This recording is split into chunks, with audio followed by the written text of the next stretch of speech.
제 아내가 세상을 떠나던 날 제 심장도 함께 멎는 줄 알았습니다.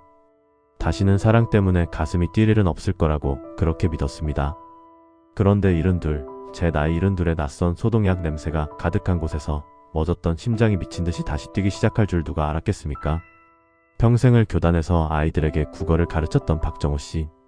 그의 은퇴 후 삶은 잉크가 다 닳아버린 낡은 만년필 같았습니다. 아내가 곁을 떠난 후 집안을 채우던 온기는 온데간데없고 서늘한 정막만이 맴돌았죠. 정호 씨의 하루는 돋보기 안경을 쓰고 신문을 읽는 것으로 시작해 멍하니 텔레비전을 보다 잠드는 것으로 끝났습니다. 잘 정돈된 서재에는 먼지 하나 없었지만 그 공간을 채우는 건 묵직한 외로움의 냄새뿐이었어요. 아내가 가꾸던 창가의 난초에 물을 줄 때면 문득 그녀의 잔소리가 환청처럼 들려오는 듯 했습니다. 여보, 그렇게 물을 많이 주면 뿌리가 썩어요. 조금만. 그 목소리가 그리워 일부러 물을 흠뻑 줘보기도 했지만 돌아오는 건 침묵뿐이었죠. 자식들은 다들 재살기 바빴습니다. 명절이나 생일이 되어야 겨우 얼굴 한번 비추는 게 전부였고 이따금 걸려오는 안부 전화는 늘 별일 없으시죠? 라는 의례적인 질문으로 시작해 바빠서 이만 끊을게요 라는 서두름으로 끝났습니다. 텅 빈 집에서 홀로 맞이하는 시간들은 너무도 더디게 흘러갔습니다. 그러던 어느 날 정호 씨는 자리에서 일어나다 순간 아찔함을 느끼며 주저앉고 말았습니다. 며칠 전부터 무릎이 시큰거리더니 이제는 계단을 오르내리는 것조차 버거워졌죠. 병원을 찾은 정호 씨에게 의사는 무표정한 얼굴로 말했습니다. 어르신, 근력이 너무 떨어지셨어요. 이대로 가만히 계시면 나중엔 걷는 것조차 힘들어지실 겁니다. 관절에 물이 안 가는 운동으로 수영 같은 걸 시작해보세요. 수영. 정호 씨에겐 너무나도 낯선 단어였습니다. 물이라곤 세수할 때나 샤워할 때 말고는 가까이에 본 적도 없었으니까요. 젊었을 적 아내와 아이들 손을 잡고 계곡에 놀러 갔다가 발을 헛디뎌 물에 빠질 뻔한 뒤로는 물가 근처에도 가지 않았습니다. 그런 그에게 수영이라니요. 70평생 물이 무서워 목욕탕 냉탕에도 들어가 본 적 없는 자신이 이 나이에 수영복을 입고 물속에 들어가는 상상만 해도 손사래가 쳐졌습니다. 내가 무슨 이 나이에 주책맞게. 정호 씨는 의사의 권유를 대수롭지 않게 넘기려 했습니다. 하지만 그날 밤 잠자리에 누워 천장을 바라보는데 문득 서러운 마음이 북받쳐 올랐습니다. 이렇게 외롭게 그리고 아프게 늙어가다 어느 날 갑자기 아내 곁으로 가게 되는 걸까? 아내가 살아있었다면 당신 건강은 내가 챙긴다며 억지로라도 손을 끌고 나섰을 텐데 이제는 스스로를 챙겨야만 했습니다. 누구를 위해서가 아니라 오롯이 자기 자신을 위해서. 그리고 하늘에서 지켜보고 있을 아내를 위해서라도 이렇게 무기력하게 쓰러져갈 수는 없다는 생각이 들었습니다. 다음날 정호 씨는 평생 해본 적 없는 큰 용기를 냈습니다. 낡은 옷장 깊숙이 넣어두었던 외출복을 꺼내 입고 집 근처 구민회관으로 향했죠. 노인 수영교실 수시 모집. 떨리는 손으로 접수창구 앞에 서서 한참을 망설였습니다. 젊고 활기찬 사람들 틈에서 머리가 희끗희끗한 자신이 너무도 이질적으로 느껴졌거든요. 그냥 돌아갈까? 몇 번이나 마음이 흔들렸지만 그럴 때마다 아내의 얼굴이 떠올랐습니다. 어르신, 무엇을 도와드릴까요? 젊은 직원의 물음에 정호 씨는 개미만 한 목소리로 겨우 대답했습니다. 저 수영 등록 좀 하려고요. 그렇게 정호 씨의 인생에 처음으로 수영이라는 두 글자가 새겨졌습니다. 낯선 수영복을 받아들고 탈의실에 들어섰을 때의 막막함이란 쭈글쭈글하고 힘없이 마른 자신의 몸을 다른 사람에게 보이는 것이 부끄러워 한참을 망설이다 눈을 질끈 감고 샤워장으로 향했습니다.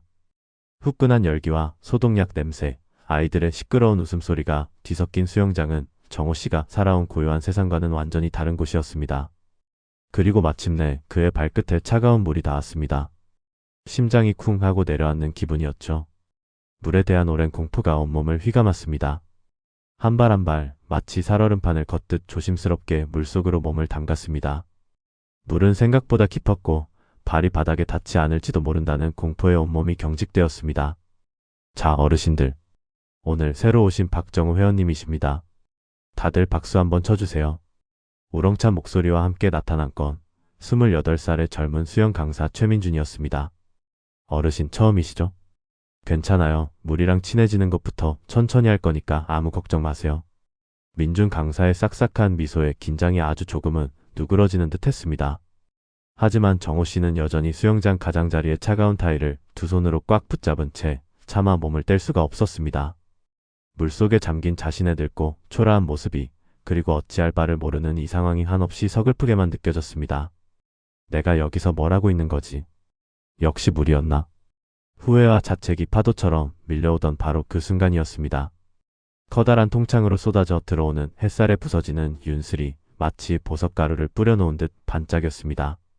하지만 72년 평생 물과는 담을 쌓고 살아온 박정호 어르신에게 수영장의 풍경은 그저 두려움의 대상일 뿐이었습니다.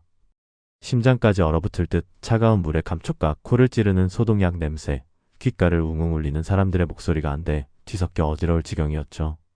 젊고 활기찬 최민준 강사의 구령에 맞춰 다들 가볍게 준비운동을 마쳤지만 어르신은 차마 물속에 들어갈 엄두를 내지 못하고 수영장 가장자리에 못 박힌 듯 서 있었습니다. 먼저 세상을 떠난 아내가 늘 입버릇처럼 말했거든요. 여보, 우리 나중에는 수영 배워서 바다에도 놀러가고 그럽시다. 그 약속을 이제라도 지켜보고 싶다는 마음 하나로 이곳까지 찾아왔건만 발끝에 닿는 물의 서늘한 감각은 금세라도 그를 깊은 심연으로 끌어당길 것만 같았습니다.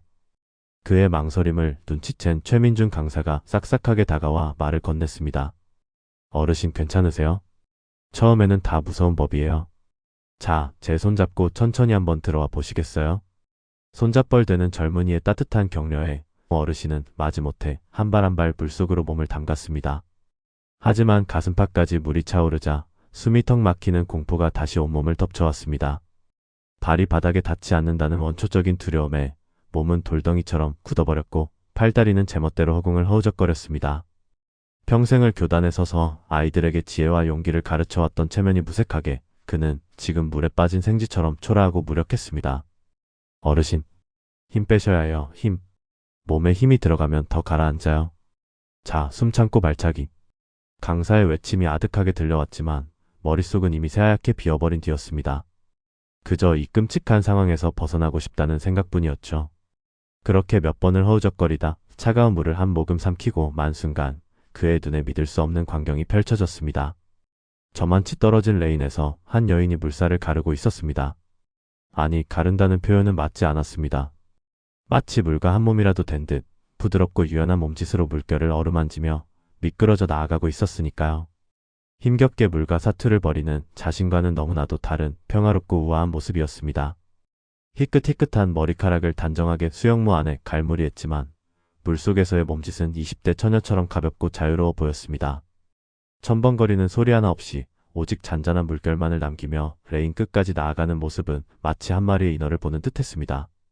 그 순간 그는 자신도 모르게 숨을 멈췄습니다. 두려움 때문이 아니었습니다. 태어나서 처음 보는 경이로운 아름다움에 대한 감탄이었죠. 평생 꽃집을 운영하며 흙과 식물을 만지며 살아왔다는 그녀의 손길이 물속에서도 저토록 섬세하고 부드러울 수 있다는 사실이 놀라웠습니다. 그녀의 얼굴에는 세월의 흔적이 옅게 새겨져 있었지만 그것은 주름이라기보다 오랜 시간 정성껏 가꾸어온 꽃잎의 결처럼 느껴졌습니다. 물안경 너머로 보이는 유영을 즐기는 그녀의 편안한 미소는 그의 꽁꽁 얼어붙었던 마음 한구석을 따스하게 녹이는 듯했습니다. 아내를 먼저 떠나보낸 후 세상 모든 것이 잿빛으로만 보였습니다. 웃을 일도 설렐 일도 없이 그저 하루하루를 의무처럼 살아낼 뿐이었죠. 그런데 지금 그의 눈앞에 나타난 저 여인은 온몸으로 삶의 환희를 이야기하고 있었습니다. 70이라는 나이가 무색하게 물속에서 진정한 자유와 기쁨을 만끽하는 그녀의 모습은 그에게 작지만 강렬한 충격을 안겨주었습니다. 곱게 나이 든다는 것이 저런 모습일까? 그는 허우적거리는 것도 잊은 채 넋을 잃고 그녀에게서 시선을 떼지 못했습니다. 멈춰있던 심장이 아주 오랜만에 다시 뛰기 시작하는 것 같았습니다. 물에 대한 공포심은 어느새 희미해지고 그 자리에는 이제 막 피어나는 작은 호기심과 설렘이 조심스럽게 싹을 틔우고 있었습니다. 은퇴한 국어교사의 마음에 한편의 아름다운 시가 써내려가기 시작한 순간이었습니다. 그렇게 몇 번의 수업이 더 지났습니다. 그에게 수영장의 물은 여전히 낯설고 두려운 존재였습니다. 젊은 시절 책과 분필하고만 평생을 살아온 그에게 물속 세상은 마치 다른 행성처럼 느껴졌지요. 발차기를 할 때면 허공을 젓는 듯 허무하게 물만 튀었고 숨을 쉬려 고개를 들 때마다 어김없이 물을 한 모금씩 마시기 일쑤였습니다. 풀 한가운데 덩그러니 남겨진 기분, 70평생 느껴보지 못했던 무력감의 어르신은 자신도 모르게 한숨을 내쉬었습니다. 다른 어르신들은 최민준 강사의 구령에 맞춰 제법 능숙하게 레인을 오갔지만 그는 언제나 출발선 근처 벽에 붙어 옴짝달싹 못하는 신세였습니다. 아이들처럼 킥판에 의지해 겨우 몸을 띄워보는 게 고작이었죠. 그럴 때마다 저만치 앞서 물살을 가르는 김은숙 여사의 모습이 눈에 들어왔습니다. 그녀는 물 만난 고기처럼, 아니 정말 아름다운 인어처럼 자유로워 보였습니다. 그녀의 주변으로 퍼져나가는 잔잔한 물결마저도 마치 그녀를 위해 춤을 추는 듯 했습니다. 그 모습을 넋놓고 바라보다 보면 물에 대한 두려움도 잠시 잊게 될 정도였습니다. 하지만 이내 자신의 초라한 모습과 비교가 되어 괜히 고개를 숙이곤 했습니다. 그날도 그는 수영장 벽에 거의 매달리다시피 한 채 물과 힘겨운 사투를 벌이고 있었습니다.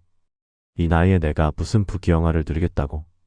체면도 자존심도 다 내려놓고 포기할까 하는 생각이 스멀스멀 피어오르던 바로 그 순간이었습니다. 부드러운 물결과 함께 향기로운 샴푸 냄새가 훅 끼쳐왔습니다. 고개를 들어보니 바로 눈앞에 은숙 여사가 물안경을 이마 위로 올린 채 자신을 보며 온화하게 웃고 있었습니다. 물방울이 송골송골 맺힌 그녀의 얼굴은 수영장 조명 아래서 유난히 환하게 빛났습니다. 괜찮으세요? 너무 힘들어 보여서요. 나긋나긋하면서도 맑은 목소리였습니다. 그는 순간 당황해서 아무 말도 하지 못했습니다. 그저 고개만 작게 끄덕이는 게 전부였죠. 자신의 쩔쩔매는 모습을 하필이면 그녀에게 들켜버렸다는 생각에 얼굴이 화끈 달아올랐습니다. 아이고 아닙니다. 저는 몸이 뻣뻣해서 그런지 잘 안 되네요. 다른 분들께 폐만 끼치는 것 같아 미안할 따름입니다. 멋쩍게 웃으며 겨우 대답했지만 목소리는 자꾸만 기어들어갔습니다. 은숙 여사는 그런 그의 마음을 다 안다는 듯 한층 더 따뜻한 눈빛으로 말했습니다. 에이, 처음부터 잘하는 사람이 어디 있겠어요. 다들 어르신과 같은 때가 있었답니다. 제가 조금 도와드릴까요? 별건 아니지만 그래도 저 수영 경력은 꽤 되거든요. 그녀의 말에는 사람을 편안하게 만드는 신기한 힘이 있었습니다. 그는 자신도 모르게 스르르 경계를 풀고 말았죠. 은숙 여사는 먼저 시범을 보이듯 부드럽게 물 위에 몸을 띄웠습니다. 가장 중요한 건 힘을 빼는 거예요. 물이랑 싸우려고 하면 절대 물이 이겨요. 그냥 내 몸을 물에 가만히 맡긴다고 생각해보세요. 이 물이 나를 포근하게 안아준다고 상상하시는 거예요. 그러면서 그녀는 그에게 다가와 조심스럽게 그의 등을 손으로 받쳐주었습니다. 생각지도 못한 부드러운 손길에 그의 심장이 쿵 하고 내려앉는 것만 같았습니다. 아내와 사별한 이후 누군가의 따스한 온기를 이렇게 가까이서 느껴본 것이 얼마만인지 까마득했습니다. 차가운 수영장 물속에서 전해져 오는 그녀의 온기는 이상하리만치 뜨겁게 느껴졌습니다. 자, 이제 천천히 숨을 들이마시고 그대로 뒤로 누워보세요. 제가 꽉 잡고 있으니 절대 가라앉지 않아요. 저 믿으시죠? 그녀의 다정한 목소리에 홀린 듯 그는 뻣뻣하게 굳어있던 몸에 힘을 아주 조금씩 빼기 시작했습니다. 등 뒤를 받치고 있는 그녀의 단단하면서도 부드러운 손길이 느껴졌습니다. 그러자 정말 신기하게도 그렇게 자신을 물고 늘어지던 중력의 힘이 스르르 약해지는 것 같았습니다. 첨벙거리던 몸이 서서히 물 위로 떠올랐고 귓가로 물이 찰랑이는 소리가 평화롭게 들려왔습니다. 생전 처음 느껴보는 고요하고 안락한 기분이었습니다. 어머 보세요. 아주 잘하시네요. 역시 금방 배우실 줄 알았다니까요. 귓가에 들려오는 그녀의 칭찬에 정호 어르신은 아이처럼 기분이 좋아졌습니다. 잠시였지만 그는 물에 대한 두려움도 자신의 나이도 외로움도 모두 잊었습니다. 그 순간만큼은 온 세상에 자신과 그녀 그리고 두 사람을 감싸고 있는 잔잔한 물결만이 존재하는 것 같았습니다. 그날 이후 그녀는 그의 곁에서 일일 수영 강사를 자처했습니다. 힘이 잔뜩 들어간 어깨를 부드럽게 눌러주기도 하고 서툰 발차기 동작을 위해 자신의 무릎으로 그의 발목을 살짝살짝 쳐주며 박자를 알려주기도 했습니다. 숨은 참는 게 아니라 음마이너스 파하고 내뱉는 거예요. 물속에서 음하고 코로 소리를 내고 물 밖으로 나와서 파하고 입으로 내뱉는 거죠. 자, 한번 따라 해보세요. 음파. 그녀를 따라 서툴게 음마이너스파 호흡을 연습하는 그의 모습은 평생 국어 문법만 가르쳐온 근엄한 선생님의 모습과는 거리가 멀었습니다. 하지만 정호 어르신은 조금도 부끄럽지 않았습니다. 오히려 그녀의 목소리에 귀 기울이고 그녀의 손길에 집중하는 모든 순간이 황홀하게 느껴졌습니다. 뻣뻣했던 몸과 굳어있던 마음이 그녀의 따뜻한 격려 속에서 서서히 녹아내리고 있었습니다. 차갑기만 하던 수영장 물은 이제 두 사람의 마음을 이어주는 따뜻한 냇물처럼 느껴지기 시작했습니다. 그날따라 수영장 소독약 냄새가 유독 향긋하게 느껴졌습니다. 물에 대한 공포로 온몸이 뻣뻣하게 굳었던 게 불과 몇 주 전인데 이제 정호 씨는 제법 물과 친해진 기분이 들었죠. 물론 여전히 물속에서는 허우적거리기 일쑤였지만 그의 마음속 두려움의 수심은 눈에 띄게 얕아져 있었습니다. 그 모든 변화의 중심에는 언제나 인어처럼 우아하게 물살을 가르던 은숙 씨가 있었습니다. 수업이 끝나고 샤워를 마친 정호 씨는 평소보다 조금 더 시간을 들여 머리를 매만졌습니다. 듬성듬성 설이 내린 머리카락이지만 왠지 그녀 앞에서만큼은 조금이라도 단정해 보이고 싶었기 때문입니다. 탈의실을 나서자 후끈했던 수영장의 열기는 간데 없고 초가을의 서늘한 바람이 그의 젖은 머리카락을 스치고 지나갔습니다. 바로 그때 쩌렁쩌렁한 목소리가 복도에 울려 퍼졌습니다. 어르신들, 오늘 다들 고생 많으셨습니다.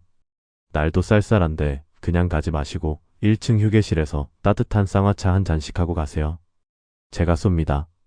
에너지 넘치는 최민준 강사의 목소리였습니다. 싹싹하고 푸침성 좋은 그는 어르신들 사이에서 인기가 좋았죠. 그 말에 몇몇 어르신들이 환호하며 휴게실로 향했고 정호 씨는 잠시 망설였습니다. 늘 수영이 끝나면 곧장 집으로 향하는 것이 그의 습관이었기 때문입니다. 그저 조용히 하루를 마무리하고 싶다는 생각뿐이었죠. 하지만 그의 망설임은 그리 길지 않았습니다. 정호 선생님 안 가세요? 민준 강사가 쏘는 거라는데 이럴 때 마셔야 더 마시는 법이에요. 뒤에서 들려오는 청아한 목소리에 정호 씨의 심장이 쿵 하고 내려앉는 듯 했습니다. 돌아보자 방금 샤워를 마친 듯 뽀얀 얼굴에 은은한 미소를 머금은 은숙 씨가 서 있었습니다. 아네, 가야죠. 그럼요. 정호 씨는 자신도 모르게 더듬거리며 대답했습니다. 마치 시험을 앞둔 학생처럼 긴장한 그의 모습에 은숙 씨가 작게 웃음을 터뜨렸습니다. 그녀의 웃음소리는 왠지 모르게 주변 공기마저 따뜻하게 만드는 힘이 있는 것 같았습니다. 두 사람은 나란히 휴게실로 향했습니다. 좁은 공간은 이미 수영을 마친 어르신들로 북적이고 있었죠. 김이 모락모락 피어오르는 쌍화차 잔을 하나씩 받아든 두 사람은 마땅히 앉을 자리를 찾지 못하고 창가 구석에 잠시 멈춰 섰습니다. 어색한 침묵이 흐르는 동안 정호 씨는 그저 뜨거운 찻잔만 매만졌습니다. 무슨 말이라도 해야 할 것 같은데 70평생 살아오며 그토록 능숙했던 말이라는 것이 오늘따라 혀끝에서 맴돌기만 했습니다. 먼저 침묵을 깬 것은 은숙 씨였습니다. 선생님, 이제 발차기 자세가 정말 많이 좋아지셨어요. 처음 오셨을 때랑은 완전히 다른 사람 같아요. 아닙니다. 아직 멀었죠. 다 은숙 씨가 옆에서 잘 가르쳐 주신 덕분입니다. 에이 뭐려. 저는 그냥 거들었을 뿐인걸요. 그나저나 선생님은 어쩜 그렇게 꾸준히 나오세요? 보통 남자 어르신들은 한두 번 해보시고는 힘들다고 잘 안 나오시던데. 은숙 씨의 스스럼 없는 질문에 정호 씨는 잠시 망설이다 입을 열었습니다. 집에 혼자 있는 시간이 많아서요. 왠지 자꾸만 몸도 마음도 더 가라앉는 것 같아서 뭐라도 해야겠다 싶었습니다. 덤덤하게 내뱉은 말이었지만 그 안에는 아내를 떠나보낸 뒤 홀로 견뎌온 시간의 무게가 고스란히 담겨 있었습니다. 그 깊이를 알아챈 듯 은숙 씨의 눈빛이 한순간 아련해졌습니다. 그녀는 잠시 말을 고르는 듯 하더니 이내 따뜻한 목소리로 말했습니다. 그러셨구나. 잘 생각하셨어요. 사람이 나이가 들수록 더 움직이고 사람들도 만나고 그래야 한대요. 저도 그래서 뭐라도 배우려고 기웃거리다가 수영에 재미를 붙인 거고요. 은숙 씨는 원래 그렇게 성격이 밝으신가 봐요. 주변에 늘 사람이 많은 것 같습니다. 정호 씨의 말에 은숙 씨가 수줍게 웃으며 고개를 저었습니다. 아니에요. 저도 한때는 많이 힘들었어요. 평생 일군 꽃집을 자식들한테 물려주고 나니까 갑자기 제가 아무 쓸모없는 사람이 된 것 같더라고요. 한동안은 집 밖에도 잘 안 나갔어요. 그러다 이 수영을 만나고 또 이렇게 좋은 분들을 만나면서 다시 웃게 된 거죠. 두 사람은 쌍화차 한 잔을 앞에 두고 마치 오래된 친구처럼 서로의 이야기를 조금씩 꺼내놓기 시작했습니다. 수영 이야기로 시작된 대화는 어느새 지나온 삶의 소소한 일상들로 자연스럽게 흘러갔습니다. 정호 씨는 평생 국어교사로 살아오며 아이들을 가르쳤던 이야기를, 은숙 씨는 새벽 꽃시장을 누비며 누구보다 부지런히 살아왔던 젊은 날의 이야기를 들려주었습니다. 시간이 얼마나 흘렀을까요? 시끌벅적하던 휴게실의 사람들은 어느새 하나둘 자리를 떠났고 창밖에는 어스름이 내려앉기 시작했습니다. 텅 빈 찻잔을 내려놓으며 은숙 씨가 먼저 자리에서 일어섰습니다. 어머, 벌써 시간이 이렇게 됐네. 덕분에 오늘 차 잘 마셨습니다, 선생님. 먼저 들어가 볼게요. 그 순간이었습니다. 이대로 그녀를 보내면 다음 수영 시간까지 또다시 기약 없는 기다림의 시간이 시작될 거라는 생각이 정호 씨의 머리를 스쳤습니다. 자신도 모를 용기가 어디서 솟아났는지 그는 벌떡 일어나 은숙 씨를 붙잡았습니다. 저 은숙 씨. 갑작스럽게 커진 그의 목소리에 은숙 씨가 놀란 눈으로 돌아보았습니다. 정호 씨의 얼굴은 쌍화차의 열기 때문인지 아니면 쑥스러움 때문인지 붉게 달아올라 있었습니다. 혹시 괜찮으시다면 말입니다. 수영 없는 날 밖에서 따로 뵐 수 있을까요? 떨리는 목소리였습니다. 그는 차마 은숙 씨의 눈을 마주 보지 못하고 자신의 달아빠진 운동화 끝만 내려다보며 말을 이었습니다. 뭐 근사한 건 아니더라도 따뜻한 차 한 잔이라도 다시 대접하고 싶어서요. 아니면 그냥 공원이라도 같이 잠시 걸으면 어떨까 하고. 정호 씨는 말을 마치고는 스스로도 놀라 입을 굳게 다물었습니다. 평생 누군가에게 먼저 이런 약속을 제안해 본 적이 거의 없었던 그였습니다. 아내와의 첫 만남 이후로는 아마 처음 있는 일이었을 겁니다. 짧은 침묵이 흘렀습니다. 정호 씨에게는 그 시간이 영원처럼 길게 느껴졌죠. 거절당하면 어쩌나 괜한 소리를 해서 불편하게 만든 건 아닐까 온갖 후회가 밀려오는 순간이었습니다. 좋아요. 나지막하지만 분명한 대답이었습니다. 정호 씨가 천천히 고개를 들자 은숙 씨가 환한 미소를 짓고 있었습니다. 놀라움과 기쁨이 뒤섞인 그녀의 눈동자가 마치 어두운 밤하늘에 뜬 별처럼 반짝이고 있었습니다. 안 그래도 수영장에서만 뵙기엔 좀 아쉽다고 생각했는걸요. 그럼요, 좋죠. 공원 산책도 좋겠네요. 그 대답을 듣는 순간 정호 씨의 마음속에 가득 차 있던 무거운 돌덩이가 사라지고 그 자리에 따스한 봄바람이 불어오는 듯 했습니다. 70평생을 살아오며 잊고 지냈던 심장이 간질거리는 설렘이라는 감정이었습니다. 그렇게 두 사람은 수줍게 서로의 연락처를 교환하고 다음 만남을 약속했습니다. 수영장을 나서는 정호 씨의 발걸음은 구름 위를 걷는 것처럼 가볍기만 했습니다. 그의 고요했던 일상에 아주 오랜만에 설레는 파문이 일기 시작하고 있었습니다. 수줍게 마주보며 쌍화차를 나누던 찻집의 온기는 두 사람의 마음속에 고스란히 스며든 듯 했습니다. 찻집을 나선 오후의 햇살은 아까보다 한결 부드러워져 있었고 이대로 헤어지기 아쉬운 마음이 두 사람의 발걸음을 근처 공원으로 이끌었지요. 나란히 걷는 동안 두 사람은 약속이라도 한 듯 말이 없었습니다. 하지만 어색한 침묵이 아니었어요. 보폭을 맞추려 애쓰는 서로의 작은 배려와 스칠 듯 말 듯한 옷자락의 온기가 100마디 말보다 더 큰 위로와 설렘을 전해주고 있었습니다. 공원 한가운데 커다란 플라타너스 나무 아래 벤치에 두 사람이 나란히 앉았습니다. 멀리서 아이들이 뛰노는 소리가 들려왔고 바람이 나뭇잎을 스치는 소리가 정겹게 귓가를 간지렸습니다. 먼저 침묵을 깬 것은 은숙 씨였습니다. 그녀는 공원 화단에 곱게 핀 분홍빛 작약을 보며 희미하게 미소 지었습니다. 어쩜 저렇게 고울까요? 평생 꽃을 보고 살았는데도 볼 때마다 새삼스럽게 예뻐요. 꼭 처음 보는 것처럼요. 그녀의 말에 정호 씨는 고개를 돌려 그녀의 옆 얼굴을 가만히 바라보았습니다. 꽃을 바라보는 그녀의 눈빛이 마치 평생의 연인을 대하듯 다정하고 따뜻했습니다. 꽃집을 오래 하셨다고 들었습니다. 힘든 일도 많으셨을 텐데 정말 대단하십니다. 정호 씨의 칭찬에 은숙 씨는 손사래를 치며 웃었습니다. 대단하긴요. 그냥 먹고 살려고 아등바등한 거죠. 그래도 돌이켜보면 참 감사한 시간이었어요. 사람들 기쁜 날, 슬픈 날, 그 중요한 순간마다 제 손을 거친 꽃들이 함께했으니까요. 우리 남편이 그걸 참 자랑스러워했어요. 당신은 그냥 꽃을 파는 게 아니라 사람들 마음의 향기를 선물하는 거라고. 입만 살아서는 말은 참 예쁘게 하던 사람이었죠. 무심코 나온 남편 이야기에 은숙 씨의 눈가에 순간 아련한 그리움이 스쳤습니다. 정호 씨는 그 찰나의 표정 변화를 놓치지 않았습니다. 그는 어떤 말을 건네야 할지 몰라 그저 묵묵히 은숙 씨의 다음 말을 기다렸습니다. 잠시 말을 고르던 은숙 씨가 다시 입을 열었습니다. 참 좋은 사람이었어요. 솜씨는 없어서 가게 일은 하나도 못 도와줬지만 매일 저녁이면 따뜻한 물에 제 손 주물러주는 게 자기 일과였어요. 꽃가시에 찔리고 물에 불어서 거칠어진 손이 안쓰럽다고 그렇게 40년을 한결같이 주물러주던 사람이었는데 5년 전에 먼저 갔네요. 벚꽃이 한창 예쁘게 필 때였는데 뭐가 그리 급했는지 애써 담담하게 말하려 했지만 목소리 끝이 살짝 떨려왔습니다. 정호 씨는 가슴 한쪽이 아릿해져 오는 것을 느꼈습니다. 먼저 떠나보낸 사람에 대한 그리움, 그 상실의 무게가 얼마나 깊고 무거운지 그는 누구보다 잘 알고 있었기 때문입니다. 그는 조심스럽게 입을 열었습니다. 제 아내도 참 다정한 사람이었습니다. 제가 평생 학교에서 아이들만 가르치느라 무뚝뚝하고 재미없는 사람인데 그런 저를 보고도 매일같이 웃어주던 사람이었죠. 책 읽는 걸 좋아하던 저 때문에 거실을 서재처럼 꾸미고 저녁이면 나란히 앉아 말없이 책장 넘기는 소리만 들어도 행복하다고 말해주던 그런 사람이었습니다. 이번에는 은숙 씨가 정호 씨를 가만히 바라보았습니다. 평생을 교단에서 반듯하게 살아왔을 그의 삶 속에 아내라는 존재가 얼마나 큰 햇살이었을지 어렴풋이 짐작할 수 있었습니다. 제가 퇴직하고 나서 이제야 아내랑 여행도 다니고 못해줬던 것들 하나씩 해주려고 했는데 기회를 안 주더군요.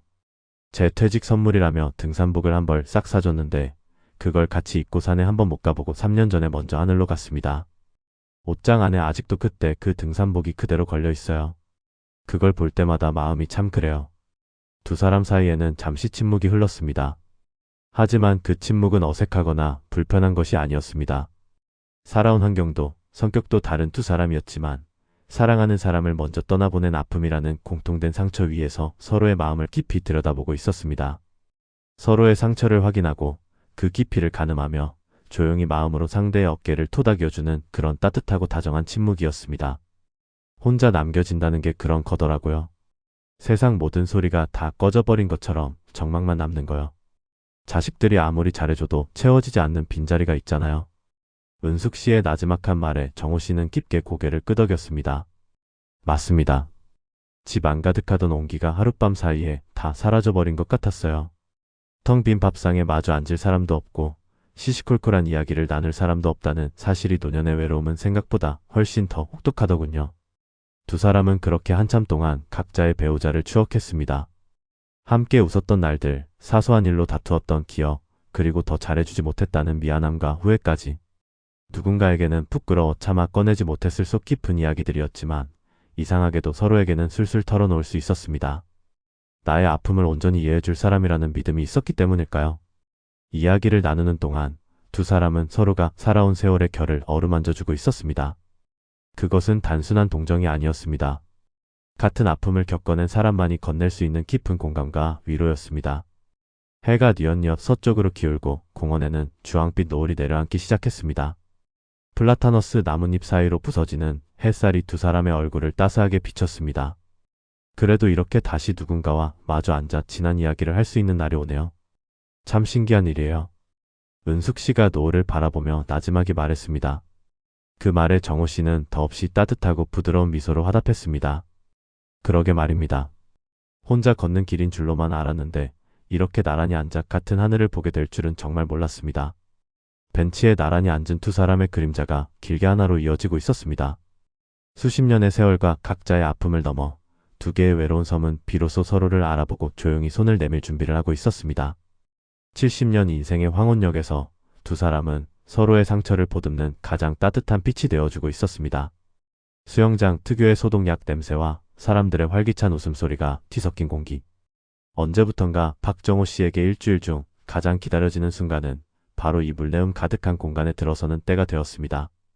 아내를 떠나보낸 후 멈춰버린 듯했던 그의 시간에 수영은 새로운 톱니다 바퀴가 되어 활력을 불어넣어 주었죠. 아니, 정확히 말하자면 수영이 아니라 그곳에서 만난 김은숙 씨라는 사람이 그랬습니다. 함께 물장구를 치고 서툰 발차기를 교정받고 수영이 끝나면 을에 함께 마시던 구수한 쌍화차 한 잔. 이 모든 것이 이제는 너무나도 당연하고 소중한 일상이 되었습니다. 정호 씨는 자신도 모르는 사이에 수영장 가장 안쪽 두 번째 레인의 왼쪽 자리를 자신의 지정석처럼 여기게 되었습니다. 그곳은 언제나 인어처럼 유려한 은숙 씨의 바로 옆자리였으니까요. 그녀의 밝은 웃음소리를 가장 가까이서 들을 수 있고 물에 젖은 머리카락을 쓸어넘기는 고운 옆모습을 마음껏 볼 수 있는 세상 단 하나뿐인 명당이었습니다. 그날도 정호 씨는 여느 때처럼 가벼운 발걸음으로 수영장에 들어섰습니다. 탈의실에서 수영복으로 갈아입고 수영장 안으로 들어서는 그의 입가엔 이미 옅은 미소가 걸려 있었죠. 은숙 씨를 만나 무슨 이야기를 나눌까? 오늘은 또 그녀의 어떤 모습에 마음이 설렐까? 소년 같은 기대감에 부풀어 있던 그의 시선이 자연스럽게 늘 그녀가 준비운동을 하던 곳으로 향했습니다. 그런데 그 자리에 서 있는 은숙 씨의 모습이 어딘가 낯설었습니다. 그녀는 혼자가 아니었습니다. 평소 안면은 있었지만 깊은 대화를 나눠본 적은 없는 다른 남성 회원과 마주 서서 환하게 웃고 있었습니다. 깔끔한 정장 차림이 잘 어울릴 법한 은퇴한 사업가처럼 보이는 남자였죠. 남자가 무어라 농담을 건넸는지 은숙 씨는 소녀처럼 웃으며 그의 팔뚝을 가볍게 툭 쳤습니다. 그저 스스럼 없는 동년배 사이의 장난일 뿐인데 그 다정한 손길이 정호 씨의 눈에는 왜 그리도 아프게 박혀오는지 모를 일이었습니다. 정호 씨의 발걸음이 그 자리에 우뚝 멈춰 섰습니다. 가슴 한구석이 서늘하게 내려앉는 기분이었습니다. 마치 잘 짜인 연극의 주인공이 된 줄 알았는데 어느새 무대 박구경꾼이 되어버린 듯한 당혹감이었죠. 그는 애써 태어난 척 스트레칭을 하는 신용을 하며 두 사람에게서 눈을 떼지 못했습니다. 두 사람은 뭐가 그리 즐거운지 연신 웃음꽃을 피웠습니다. 정호 씨가 미처 알지 못했던 은숙 씨의 또 다른 표정들이었습니다. 곧이어 최민준 강사의 호루라기 소리와 함께 준비운동이 시작되었습니다. 자, 어르신들. 오늘도 힘차게 시작해볼까요? 활기찬 민준 씨의 목소리가 수영장을 가득 채웠습니다. 회원들이 하나둘 물속으로 들어갔고 정호 씨 역시 자신의 지정석으로 향했습니다. 하지만 그의 자리에는 이미 그 낯선 남자가 먼저 들어가 은숙 씨 옆에 자리를 잡고 있었습니다. 그리고는 마치 원래 자기 자리였다는 듯 자연스럽게 은숙 씨에게 말을 건넸습니다. 은숙 씨 또한 아무렇지 않게 그와 대화를 이어갔고요. 정호 씨는 졸지에 갈 곳을 잃은 사람처럼 레인 끝에 멀뚱히 서 있어야만 했습니다. 그의 마음을 아는지 모르는지 은숙 씨는 뒤늦게 그를 발견하고는 반갑게 손을 흔들어 보였습니다. 어머, 정호 씨. 여기 계셨네요. 이쪽으로 오세요. 하지만 이미 두 사람 사이에는 비집고 들어갈 틈이 없어 보였습니다. 정호 씨는 멋쩍게 웃으며 고개를 저을 뿐이었죠. 아닙니다. 전 여기서 할게요. 그날따라 물은 유난히 차갑고 무겁게 느껴졌습니다. 평소라면 은숙 씨의 격려를 받으며 곧잘 해내던 발차기도 자꾸만 헛돌았고 호흡은 번번이 꼬여 연거푸물을 마셔야 했습니다. 어르신. 박정호 어르신. 오늘 어디 안 좋으세요? 정신 똑바로 차리셔야 합니다. 민준 강사의 걱정 어린 목소리가 귀에 꽂혔지만 정호 씨의 신경은 온통 옆 레인에 쏠려 있었습니다. 물살을 가르며 나아가는 내내 힐끔힐끔 곁눈질로 은숙 씨와 그 남자를 훔쳐보는 자신이 참으로 한심하게 느껴졌습니다. 수업 시간 내내 두 사람은 나란히 헤엄치며 귓속말을 나누고 웃음을 터뜨렸습니다. 저 웃음소리, 저 다정한 눈빛. 모두 얼마 전까지만 해도 오롯이 자신의 것이라 믿어 의심치 않았던 것들이었습니다. 그런데 이제 그 모든 것이 다른 사람을 향해 있었습니다. 당연한 내 차지라고 생각했던 그 자리는 애초부터 누구의 것도 아니었던 모양입니다. 정호 씨는 비로소 깨달았습니다. 자신이 얼마나 어리석고 아니한 착각에 빠져 있었는지를요. 가슴속에서 뜨거운 무언가가 울컥하고 치밀어 올랐습니다. 서운함 그리고 야속함. 하지만 그 모든 감정의 밑바닥에는 아주 오래 잊고 지냈던 생소한 감정이 도사리고 있었습니다. 질투. 이른이 넘은 나이에 느끼기엔 너무나 치졸하고 유치한 단어였습니다. 하지만 부정할 수가 없었습니다. 아내를 보낸 후 메마른 장작처럼 버석거리던 마음에 은숙 씨가 작은 불씨를 던졌고 이제 그 불씨가 걷잡을 수 없는 불길이 되어 타오르고 있었습니다. 그 남자를 향한 이글거리는 마음, 그것은 분명 질투였습니다. 그리고 그 질투의 근원은 바로 은숙 씨를 향한 자신의 깊은 마음, 연정이었습니다. 수업이 끝나고 탈의실에서 옷을 갈아입는 내내 정호 씨의 마음은 복잡했습니다.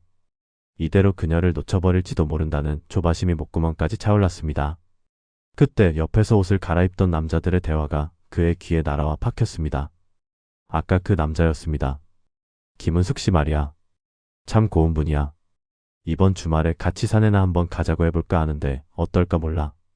남자의 너스레 섞인 말에 주변 사람들이 맞장구를 쳤습니다. 잘 어울리네, 잘 어울려. 그 말을 듣는 순간 정호 씨는 더 이상 망설일 수 없다고 생각했습니다. 그는 허둥지둥 옷을 꿰어입고 밖으로 뛰쳐나갔습니다. 혹시라도 그녀가 먼저 가버렸을까 심장이 세차게 방망이 질쳤습니다. 다행히 은숙 씨는 수영장 입구에서 다른 아주머니들과 이야기를 나누고 있었습니다. 정호 씨는 큰 숨을 한번 들이쉬고는 그녀에게로 성큼성큼 다가갔습니다. 은숙 씨. 자신의 목소리가 이토록 떨리고 있을 줄은 몰랐습니다. 그를 돌아보는 은숙 씨의 얼굴에 언제나처럼 따스한 미소가 번졌습니다. 어머, 정호 씨. 아직 안 가셨네요? 전 이제 막 가려던 참이었어요. 정호 씨는 쿵쾅거리는 심장을 애써 누르며 입을 열었습니다. 평소처럼 쌍화차를 마시자고 그 말을 해야 했습니다. 하지만 오늘은 그저 일상적인 제안이 아니었습니다. 자신의 마음을, 이 절박함을 조금이라도 담아 전해야 했습니다. 저 혹시 오늘. 그는 잠시 말을 골랐습니다. 오늘 저와 따뜻한 쌍화차 한 잔 해주시겠습니까? 평소와 다를 바 없는 말이었지만 그 안에는 내 옆자리는 당신이었으면 좋겠다는 간절한 소망이 고스란히 담겨 있었습니다. 은숙 씨는 그의 눈빛에서 무언가를 읽은 듯 잠시 그를 지그시 바라보더니 이내 환하게 웃으며 고개를 끄덕였습니다. 그 미소를 보는 순간 정호 씨는 마음을 굳혔습니다. 이제 더는 물러서지도 주저하지도 않겠다고. 그녀의 옆자리는 자신의 온 마음을 다해 지켜내야 할 소중한 자리라는 것을 말입니다. 그날따라 수영장 물은 유난히 차갑게 느껴졌습니다. 라커룸 거울 앞에 선 박정호 씨의 얼굴엔 평소와 다른 긴장감이 역력했지요. 평생을 국어교사로 살아오며 수많은 아름다운 문장을 가르치고 다듬었지만 정작 자신의 마음을 표현할 몇 마디를 입 밖으로 꺼내는 것이 이토록 어려울 줄은 꿈에도 몰랐습니다. 매일 아침 거울을 보며 수십 번을 연습하고 되뇌었던 말들은 막상 그녀 김은숙 씨의 얼굴을 마주할 상상만 하면 온데간데 없이 흩어져 버리곤 했습니다. 수영 수업이 끝나고 사람들은 하나둘씩 젖은 몸을 닦고 옷을 갈아입기 시작했습니다.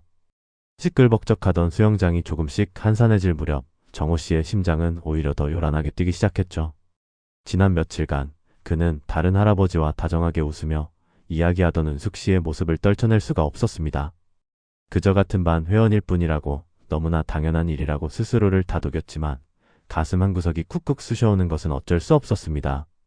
그 낯선 감정은 질투라는 이름의 불씨가 되어 그의 소극적인 마음에 불을 지폈습니다. 이대로 가다가는 모처럼 찾아온 삶의 따스한 햇살을 영영 놓쳐버릴지도 모른다는 조바심이 든 겁니다. 탈의실을 나서려던 은숙 씨의 뒷모습이 시야에 들어왔습니다. 바로 지금이었습니다. 더 이상 망설일 시간이 없었습니다. 정호 씨는 마치 물에 처음 뛰어들던 그날처럼 눈을 질끈 감고 큰 숨을 들이마셨습니다. 은숙 씨, 잠시 시간 괜찮으십니까? 자신도 모르게 튀어나온 목소리는 생각보다 더 떨리고 작았습니다. 걸음을 멈추고 돌아선 은숙 씨의 얼굴에는 맑은 미소가 걸려 있었습니다. 어머, 정호 씨. 그럼요. 무슨 일 있으세요? 어디 몸이 안 좋으신가요? 걱정스러운 눈으로 자신을 바라보는 그녀의 다정함에 정호 씨는 또다시 말문이 막히는 것 같았습니다. 준비했던 그 어떤 멋진 말도 떠오르지 않았습니다. 그저 투박하고 서툰 진심만이 혀끝을 맴돌았죠. 그는 마른 입술을 겨우 떼어냈습니다. 아닙니다. 몸은 괜찮습니다. 그저 드릴 말씀이 있어서요. 두 사람은 수영장 로비 한쪽에 마련된 작은 의자에 나란히 앉았습니다. 어색한 침묵이 흘렀습니다. 창밖으로는 해가 뉘엿뉘엿 지고 있었고 수영장 특유의 소독약 냄새와 섞인 저녁 공기가 맴돌았습니다. 정호 씨는 자신의 무릎 위에 놓인 세월의 흔적이 고스란히 담긴 손을 내려다보며 어렵게 입을 열었습니다.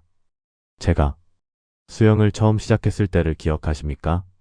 은숙 씨는 고개를 끄덕이며 부드럽게 대답했습니다. 그럼요, 기억하죠. 물에 들어가는 것조차 무서워하셨잖아요. 얼굴이 새하얗게 질려서 덜덜 떠시던 모습이 아직도 눈에 선한데요. 맞습니다. 그때 저는 제 인생이 꼭 그 물속 같다고 생각했습니다. 어디로 가야 할지도 모르겠고 발은 땅에 닿지 않고 그저 허우적대다가 가라앉을 일만 남은 줄 알았어요. 아내를 먼저 떠나보내고 텅 빈 집을 홀로 지키던 시간들. 창밖의 계절이 바뀌는 것조차 무의미하게 느껴졌던 외로운 날들이 그의 목소리에 스며 있었습니다. 자식들은 다 제 갈 길 가고 집에는 저 혼자 덩그러니 남았지요. 적막하다는 말이 어떤 건지 뼈저리게 느꼈습니다. 밥을 먹어도 맛을 모르겠고 텔레비전을 켜놔도 무슨 내용인지 하나도 들어오지 않았어요. 그냥 내 인생은 여기서 끝이구나. 그저 숨만 붙어있는 채로 하루하루를 버텨내는 것이 전부라고 생각했습니다. 정호 씨는 잠시 말을 멈추고 은숙 씨를 바라보았습니다. 그녀는 아무 말 없이 그저 깊은 눈으로 그의 이야기를 잠잠히 들어주고 있었습니다. 그 따뜻한 시선에 용기를 얻은 정호 씨는 말을 이었습니다. 그러다 은숙 씨를 만났습니다. 물이 무서워 허우적대는 제게 다가와 괜찮다고 제가 도와주겠다고 말해주셨을 때 이상하게도 정말 괜찮아질 것 같았습니다. 은숙 씨는 제게 수영만 가르쳐 주신 게 아닙니다. 잊고 있던 웃음을 되찾아 주셨고 누군가와 함께하는 즐거움을 다시 깨닫게 해주셨습니다. 멈춰있던 제 시간을 다시 흐르게 만들어 주신 겁니다. 그의 목소리는 조금씩 떨리고 있었습니다. 평생 누군가에게 자신의 속마음을 이토록 절절하게 털어놓은 적이 있었던가. 그는 떨리는 손을 마주 잡았습니다. 수영이 끝나고 마시는 쌍화차 한 잔이 기다려지고 다음 수영 강습날이 손꼽아 기다려지고 텅 비었던 제 하루가 어느새 은숙 씨 생각으로 가득 차게 되었습니다. 공원에서 나란히 앉아 이야기를 나눌 때 먼저 간 제 아내 이야기를 하면서도 마음이 아프기보다 그 상처를 알아주는 당신이 있어 따뜻했습니다. 그런데 다른 사람과 웃고 있는 당신을 보니 갑자기 겁이 났습니다. 이 따뜻함을, 이 설렘을 다른 사람에게 뺏길지도 모른다는 생각에 어린애처럼 마음이 조급해졌습니다. 드디어 그는 고개를 들어 은숙 씨의 눈을 똑바로 마주했습니다. 그의 눈에는 수줍음과 함께 더 이상 물러설 수 없다는 굳은 결심이 담겨 있었습니다.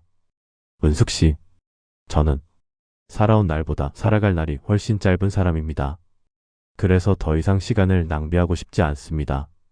제 남은 인생이라는 물속에서 더는 혼자 허우적대고 싶지 않습니다. 주름진 그의 눈가에 물기가 어렸습니다. 그래서 염치 없지만 제 남은 인생을 은숙 씨와 함께 헤엄쳐 보고 싶습니다. 같은 방향을 보고 나란히 물살을 가르며 서로에게 힘이 되어주면서 말입니다. 저와 함께 해주시겠습니까? 서툴지만 그 어떤 화려한 미사여구보다도 진솔한 고백이었습니다. 은숙 씨의 눈에도 어느새 눈물이 그렁그렁 맺혀 있었습니다. 그녀는 고개를 떨군 채 한동안 말이 없었죠. 정호 씨의 심장이 바닥으로 쿵 하고 떨어지는 것만 같았습니다. 너무 성급했던 걸까? 부담을 드린 걸까? 온갖 후회가 밀려오던 바로 그 순간 은숙 씨가 작은 목소리로 속삭였습니다.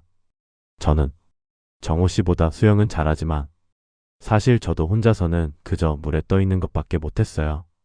은숙 씨는 고개를 들어 눈물 너머로 환하게 웃어 보였습니다. 그런데 정호 씨랑 함께라면 저 멀리 바다까지도 헤엄쳐 나갈 수 있을 것 같다는 생각이 들었어요. 저야말로 잘 부탁드립니다. 그 순간 멈춰있던 세상의 모든 소리가 다시 들려오는 듯 했습니다. 정호 씨는 떨리는 손을 뻗어 은숙 씨의 손을 조심스럽게 감싸쥐었습니다. 두 사람의 주름진 손이 마주 잡히는 순간 70년 세월의 무게를 넘어선 따스한 온기가 서로에게로 전해졌습니다. 창밖의 어둠 속에서 수영장 로비의 불빛은 그 어느 때보다도 두 사람을 환하게 비추고 있었습니다. 정호 씨의 서툴지만 진심 어린 고백이 텅 빈 수영장 안에 조용히 울려 퍼졌습니다. 잠시 동안 세상의 모든 소리가 멎은 듯 고요한 침묵만이 두 사람을 감쌌습니다. 수면에 부서지는 희미한 조명만이 천천히 흔들리며 은숙 씨의 동그래진 눈동자를 비추고 있었죠. 정호 씨는 마른 입술을 달싹이며 마치 인생에서 가장 어려운 시험의 결과를 기다리는 수험생처럼 그녀의 입술만을 바라보고 있었습니다. 한참의 시간이 흐른 것 같았지만 사실은 아주 짧은 순간이었습니다. 은숙 씨는 가만히 정호 씨를 바라보다 이내 고개를 살짝 숙이며 작게 웃음을 터뜨렸습니다. 그 웃음소리는 수영장의 물처럼 맑고 청아하게 퍼져나가 정호 씨의 불안한 마음을 부드럽게 어루만져 주었습니다. 정호 씨는 정말 못 말리는 분이시네요. 국어 선생님이었다더니 그런 예쁜 말은 어디서 다 배우셨어요? 그녀의 목소리에는 장난기가 섞여 있었지만 눈가는 촉촉하게 젖어들고 있었습니다. 은숙 씨는 천천히 고개를 들어 다시 한번 정호 씨의 눈을 깊게 마주했습니다. 실은 저도 겁이 났어요. 이 나이에 다시 누군가에게 마음을 연다는 게 혹시나 추책처럼 보일까봐. 먼저 떠난 우리 남편한테도 괜히 미안한 마음이 들고 다 커버린 자식들 눈치도 보이고요. 그래서 애써 마음을 다잡고 그냥 좋은 수영 친구로만 지내야지 몇 번이나 다짐했는지 몰라요. 은숙 씨의 솔직한 고백에 이번에는 정호 씨의 눈시울이 붉어졌습니다. 자신만 소가리를 한 것이 아니었다는 안도감과 그녀 역시 같은 마음이었다는 기쁨이 한꺼번에 몰려왔기 때문입니다. 은숙 씨는 그런 정호 씨를 향해 따뜻하게 미소 짓더니 조심스럽게 자신의 손을 뻗어 정호 씨의 손 위로 가만히 포겠습니다. 세월의 흔적이 고스란히 담긴 투박하고 거친 손과 평생 꽃을 만져 꼽지만 역시나 주름진 손이 처음으로 맞닿는 순간이었습니다. 서로의 온기가 고스란히 전해져 오자 두 사람은 마치 오래전부터 알고 지낸 연인처럼 편안하고 따스한 감정에 휩싸였습니다. 그래도 정호 씨라면 한번 용기 내보고 싶어요. 내 남은 인생을 정호 씨와 함께 헤엄쳐보고 싶다는 생각 사실 저도 여러 번 했거든요. 우리 잘 해낼 수 있겠죠? 그 말은 세상 그 어떤 대답보다도 정호 씨의 마음을 퍽 차오르게 만들었습니다. 그는 떨리는 목소리로 겨우 대답하며 그녀의 손을 더욱 힘주어 꼭 잡았습니다. 그럼요. 그럼요, 은숙 씨. 내가 더 잘할게요. 정말 잘할게요. 두 사람은 더 이상 아무 말도 하지 않았습니다. 그저 서로의 손을 꼭 잡은 채 한참 동안 서로를 바라보며 미소 지을 뿐이었습니다. 늦은 오후의 햇살이 수영장 통유리창을 통해 길게 들어와 두 사람의 모습을 따스하게 비추고 있었습니다. 수영장의 소독약 냄새마저 향기롭게 느껴지는 기적 같은 순간이었죠. 한참 뒤 나란히 탈의실로 향하는 두 사람의 발걸음은 그 어느 때보다 가볍고 설레었습니다. 마침 정리를 하던 최민준 강사가 손을 잡고 걸어가는 두 사람을 발견하고는 능청스럽게 휘파람을 불며 다가왔습니다. 어르신들, 두 분 드디어 손 잡으셨네요. 아이고 제가 다 뿌듯합니다. 제 덕인 거 아시죠? 민준 씨의 넉살 좋은 농담에 정호 씨와 은숙 씨의 얼굴에 동시에 한박웃음이 피어났습니다. 정호 씨는 멋쩍은 듯 헛기침을 했고 은숙 씨는 환하게 웃으며 대답했습니다. 우리 최 강사님 덕분이지 그럼. 고마워요 총각. 에이 뭐려. 두 분 보기 너무 좋으세요. 이제 수영장 공식 1호 커플이십니다. 제가 기념으로 오늘 커피라도 한 잔 사드려야겠는데요. 민준 씨의 말에 정호 씨가 짐짓 위험 있는 목소리로 말했습니다. 커피는 내가 사야지. 우리 은숙 씨한테 처음으로 사드리는 건데 아무렴. 오늘은 이만 들어가고 내일 수영 끝나고 시간 괜찮으시오? 정호 씨는 마지막 말을 은숙 씨에게 묻고 있었지만 그 얼굴에는 이미 당연히 괜찮겠지요. 하는 기대감이 가득했습니다. 은숙 씨는 그런 정호 씨가 귀엽다는 듯 눈을 흘기며 말했습니다. 어머 우리 정호 씨. 이제 큰일 났네. 매일 데이트 신청하게 생겼어요. 좋아요. 내일 맛있는 커피 기대할게요. 두 사람은 아이처럼 웃으며 서로를 바라보았습니다. 수십 년의 세월이 흘러 깊어진 주름과 희끗희끗한 머리카락은 더 이상 중요하지 않았습니다. 서로의 눈동자 속에 비친 자신의 모습은 수줍은 미소를 짓고 있는 10대의 소년과 소녀였으니까요. 사람들은 말합니다. 청춘은 인생의 어떤 한 시기가 아니라 마음의 상태라고 말이죠. 장밋빛 뺨, 붉은 입술, 유연한 무릎이 아니라 강인한 의지, 풍부한 상상력, 불타는 열정을 뜻하는 것이라고요. 70평생을 살아오며 수많은 희로애락을 겪어온 두 사람은 이제야 그 말의 진짜 의미를 온몸으로 깨닫고 있었습니다. 인생의 황혼역에 찾아온 이 설레는 사랑이 그 어떤 젊은 날의 사랑보다도 더 뜨겁고 애틋하다는 것을요. 수영장 건물을 나서는 두 사람의 어깨 위로 주홍빛 저녁 노을이 부드럽게 내려앉았습니다. 꼭 잡은 두 손의 온기만큼이나 따스한 노을이었습니다. 두 사람은 알고 있었습니다. 이 길이 자신들의 남은 인생을 함께 걸어갈 새로운 시작이라는 것을. 그리고 인생에서 가장 빛나는 진짜 청춘은 바로 지금부터라는 것을요.